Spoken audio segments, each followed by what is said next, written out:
भोरमधील चिमुकलीवर अत्याचार आणि हत्या प्रकरणात ही बातमी समोर आली आहे। घटनेच्या निषेधार्थ भोर आणि राजगड तालुक्यात कडकडीत बंद पाळण्यात येणार आहे। सर्व व्यापारी असोसिएशन, दुकानदार आणि नागरिकांकडून बंदचं आवाहन करण्यात आलंय। बंदच्या आवाहनाला दुकानदारांचाही उत्स्फूर्त प्रतिसाद।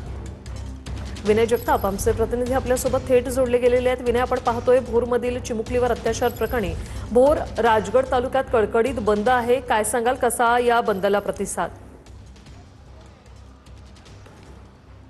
वैशाली, नक्कीच खरं तर शुक्रवारी ही घटना घडल्यानंतर संपूर्ण भोर तालुका जो आहे तो हळहळून गेलेला होता आणि त्यानंतर जर पाहिलं तर आज भोर आणि राजगड तालुका हा बंदची हाक जी आहे ती देण्यात आलेली आहे आणि त्या अनुषंगानं पाहिलं तर या बंदला सुद्धा भोरच्या व्यापारी असोसिएशन असेल किंवा दुकानदार असतील यांच्याकडून उत्स्फूर्त असा प्रतिसाद जो आहे तो पाहायला मिळतोय। सध्या पाहिलं तर भोरमधली दुकानं जी आहेत ती सर्व दुकानं सध्या बंद असल्याचं आपल्याला पाहायला मिळतंय। उत्स्फूर्त असा प्रतिसाद या दुकानदारांकडून या बंदला दिल्याचं पाहायला मिळते। खरं तर जेव्हापासून परवा ही घटना घडली तेव्हापासून खरं तर प्रत्येक जणाकडून, प्रत्येक नागरिकाकडून संताप जो आहे तो व्यक्त करण्यात येतोय। विविध माध्यमातून नागरिक आपला संताप जो आहे तो व्यक्त करण्यात येतोय।